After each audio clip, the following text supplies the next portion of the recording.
Économie, aujourd'hui sur le plateau de Savoie News avec nos trois intervenants. Nous allons parler de conjecture économique, de recrutement, de marché de l'emploi, de la situation actuelle du marché de l'emploi. Alors on va commencer par vous, Lise Gandry-Talarico, vous êtes directrice départementale de la Banque de France en Savoie. Alors vous, pour résumer, vous dressez des diagnostics du territoire, vous récoltez des données et vous les redistribuez ensuite aux décideurs économiques. Comment ça se passe concrètement ?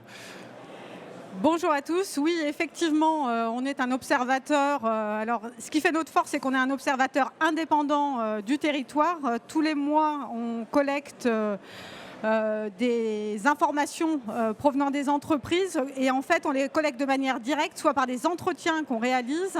En Savoie, pour vous donner un ordre d'idée, on interroge chaque mois de façon directe par téléphone 70 chefs d'entreprise pour capter vraiment les informations conjoncturelles en complément de tous les entretiens que l'on fait. En plus, 400 entretiens à peu près par an sur l'ensemble du territoire, en plus de nos missions. Et ensuite, donc, toutes ces données, vous les redistribuez aux décideurs économiques, ils les exploitent et qu'est-ce qu'ils en font ? Alors oui, là, ce qu'on présente aujourd'hui, alors c'est vraiment en avant-première pour les décideurs économiques. Ce que je vais présenter, c'est quelques résultats de l'étude que nous avons faite pour le compte de l'Agence Auvergne-Rhône-Alpes Entreprises et du département de la Savoie, où là, on a vraiment analysé la trajectoire des entreprises de la Savoie comparée à la trajectoire des entreprises Auvergne-Rhône-Alpes. Et là, c'est extrêmement intéressant puisqu'en fait, on se rend vraiment compte qu'on est sur un territoire extrêmement spécifique avec des problématiques propres.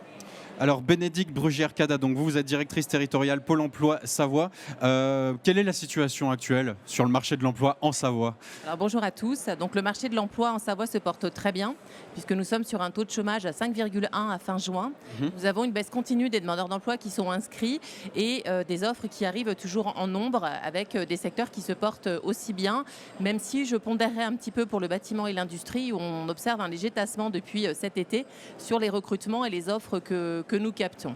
Mais nous sommes donc proches du plein emploi avec ce taux de 5,1% et en parallèle, bien sûr, il y a des difficultés de recrutement assez importantes que rencontrent l'ensemble des entreprises sur notre territoire. Alors à quoi sont dues ces difficultés de recrutement ? Vous pouvez avoir plusieurs raisons. Déjà, la baisse des demandeurs d'emploi qui fait que sur certains métiers, nous avons une pénurie, c'est-à-dire plus de demandeurs d'emploi inscrits ou quasiment plus. C'est le cas, par exemple, dans le bâtiment. C'est le cas dans certains métiers de l'industrie, mais aussi de l'aide à la personne. Et vous pouvez avoir aussi un autre phénomène qui est que les personnes inscrites n'ont pas tout à fait les compétences que cherchent les entreprises.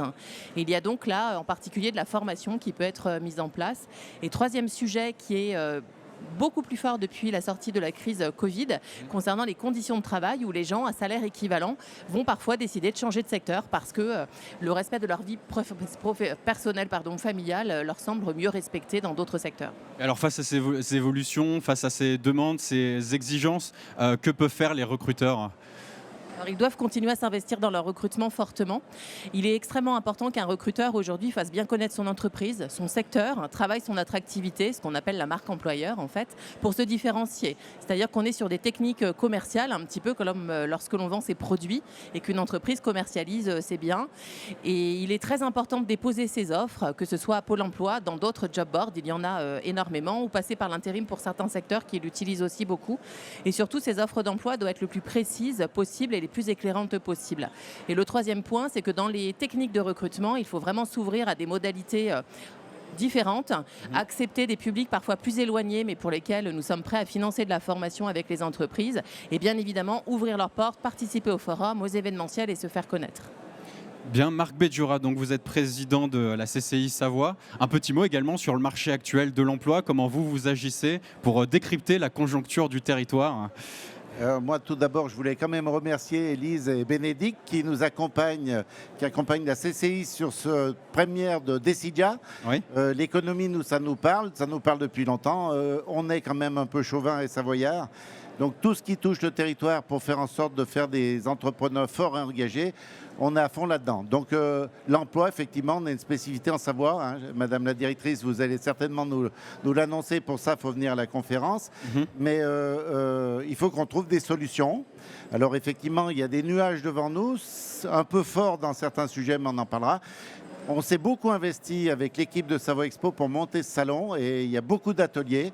L'idée, c'est qu'un décideur d'entreprise, un chef d'entreprise ou une chef d'entreprise puisse venir en 2 jours faire le tour de toutes les informations nécessaires pour piloter au mieux l'avenir de leur entreprise et de leurs équipes. Voilà, c'est le but du salon et c'est le but de notre implication forte sur cette première édition. Globalement, la vie économique savoyarde a de beaux jours devant elle. Qu'est-ce qu'on pourrait en dire? Je serai plus modéré sur le sujet. Oui. 2022 était extraordinaire. Je dirais que jusqu'à août 2023, avec les recettes de TVA, ça marche plutôt bien. Malheureusement, on ne sait pas pourquoi, mais il y a des choses qui freinent et qui freinent fortement. Voilà, donc il faut qu'on se serre les coudes pour anticiper et pas de faire comme ce qu'on a vécu il n'y a pas longtemps, où tout s'est arrêté. On a été aidés. Là, si ça s'arrête, on n'aura plus d'aide. Je pense qu'on est au fond de la bassine. On l'a bien compris qu'il fallait maintenant trouver des solutions pour boucher nos gros endettements de la France. Et alors, on a des spécificités. Lise nous l'a dit, on a un territoire particulier avec une grosse partie de nos recettes territoriales qui viennent de la montagne. Donc, j'ai tendance à dire que le tout ski, c'est fini, mais sans le ski, tout est fini. Très bien, merci à vous 3 pour ces interventions et vos diagnostics et à très bientôt sur le plateau de Savoie News.